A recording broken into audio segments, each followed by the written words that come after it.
2, 3, go. Are you alright? Yeah. Right, guys, in with those. Go on, keep going up now. Go on, up. There we go, now let's do. Oh, hey, done. Okay. Just got to sit on that ridge. Well done, Mark. Well done. I did that well, didn't I? Well, so far, so good. It seems to be working, this rather unorthodox way of putting in a rear axle. The last job we can do whilst the car is upside down is to put on the telescopic dampers. Very simple job putting them on. Hook over there like that, and then a little bit of locking agent onto the bolt. Whack that in, and then before I've done that up, I'll just locate the plate at the bottom. It's got a number of fixings down here. So that goes like that. And then just finally, tighten this Allen bolt up. There we go. Right, sorted. OK, that's done, that's done, that's done. The next thing is to turn the thing over. And this is going to be the interesting bit. OK, just pull the pin. OK, right, starting to go now. You do all that now? Well, I'm going to need to get my bar. Yeah, go. What have we done wrong now, Mark? Is that 360 degrees? Have we... No, we took it down and we brought it back up. Sometimes I just wish you'd go and make a cup of tea, all right? Can we get on? It's all about levers. Right, then, you happy? Wheels all right on the ground, okay? Me? Your foot's stuck. Well, here it comes all the way. Hey!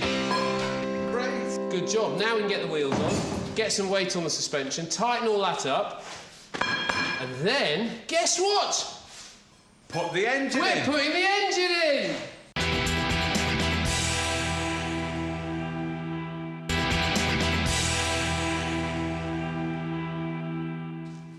Hey, what do you think? That is a big step forward. Or, more accurately, a big roll forward, because, of course, that's a big step forward. We're very excited, as you can see, because we now have the body shell back on its wheels. So things are moving definitely in the right direction. But we leave the body shell for now because the next job is to put in the engine and the gearbox, and the gearbox has to go in first. So I want to take you around just a few things that we've done to the gearbox already. A couple more jobs to do, then we can whack it all together, put its little cross member on, and then we'll put it into the car. If you look inside, the bottom there is the lay shaft, above it the main shaft, and the gears, that's first, second, third, fourth, and then reverse, over there, and then back. All we've done in terms of the gearbox is just check it for wear and damage. We've been through it all, we don't think there's any problem with it, so we're doing no more to that. We'll just put the side cover on, and that will be that. What we have got to do, though, is sort out some bits in the bell housing. First thing you can see here is the first motion shaft that goes through this big bearing, and within there is a shim. When you take the case off, you often end up with a shim that looks like this, that has seen better days, clearly.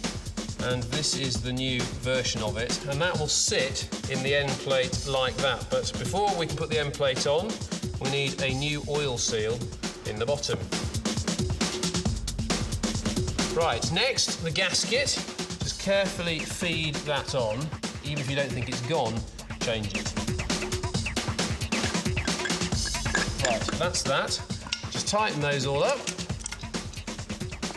And that's done. Next common problem is with the clutch release arm, which is this bit here. It goes through here, through the side of the bell housing, like that.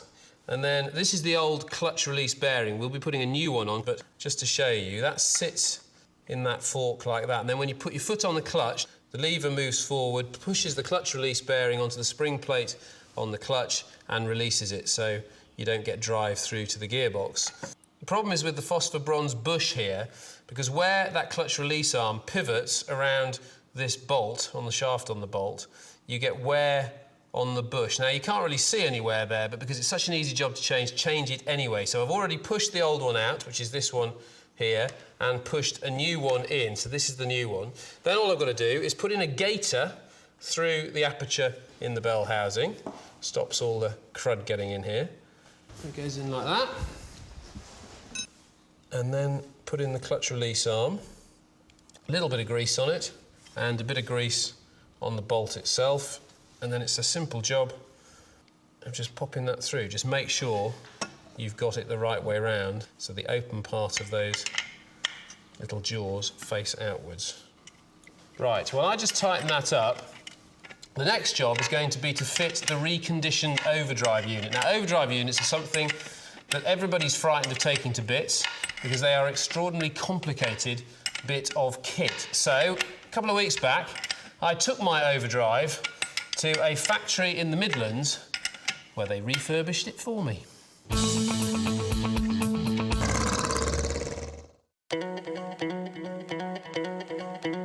Now, you may be tempted to take your own overdrive to bits yourself and refurbish it and put it back in the car. Great idea!